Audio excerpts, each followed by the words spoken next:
Exploring the Golden Circle is the perfect introduction to Iceland. You get to see amazing waterfalls, geothermal fields, volcanic craters and hot springs. You can do all this as one epic day trip or the start of a longer road trip adventure. Our first stop is 40 kilometers from the capital of Reykjavik and 80 kilometers from the Blue Lagoon, which is a common first stop for people travelling from the airport. Þórufoss is a slight detour from the official Golden Circle route and seemed to be a much less popular stop. We didn't really see anyone while we were there, and that suited us just fine. From the car park, you have to navigate a steep hill that can get very slippery, but you're able to get right up close to the front of the waterfall. But if you would prefer not to navigate that hill, the view from afar is just as nice anyway. Once back on the road, it's only 18 kilometers to Thingvellir National Park. This is the only place in the world where you can physically stand between two continental plates. There's also a diving activity where you can swim down between them.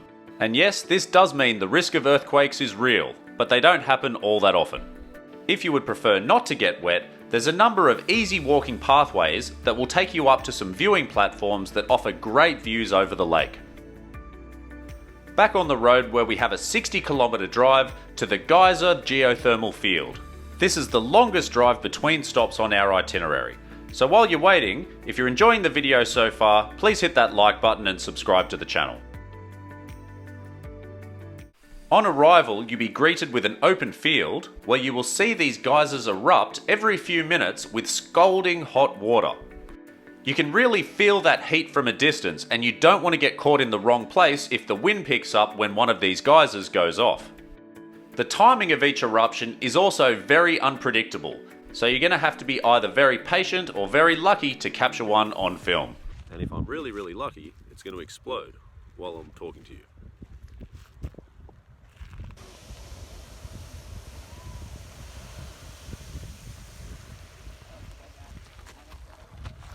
That was about 10 seconds after I stopped talking. That would have been awesome.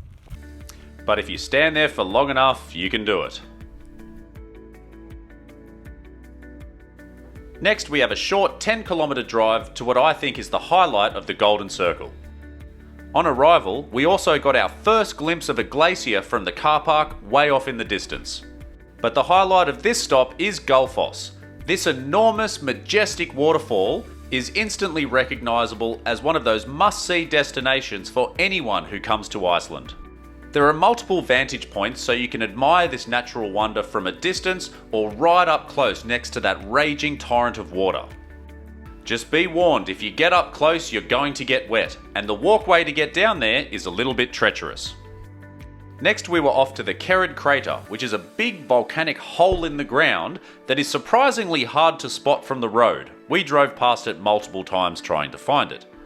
You are able to walk very freely around the crater, both at water level and at the top of the ridge, and you'll be amazed just how different the crater looks depending on the angle and the height from where you're standing. And as you can see, it wasn't that crowded, so we had plenty of time to relax, take photos and just enjoy the scenery. From Kerid Crater to the small town of Selfoss, it was just a 15-kilometer drive.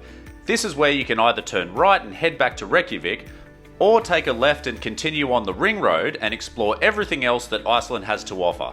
All of this lush greenery that you see ahead of you is just a taste of what you'll find.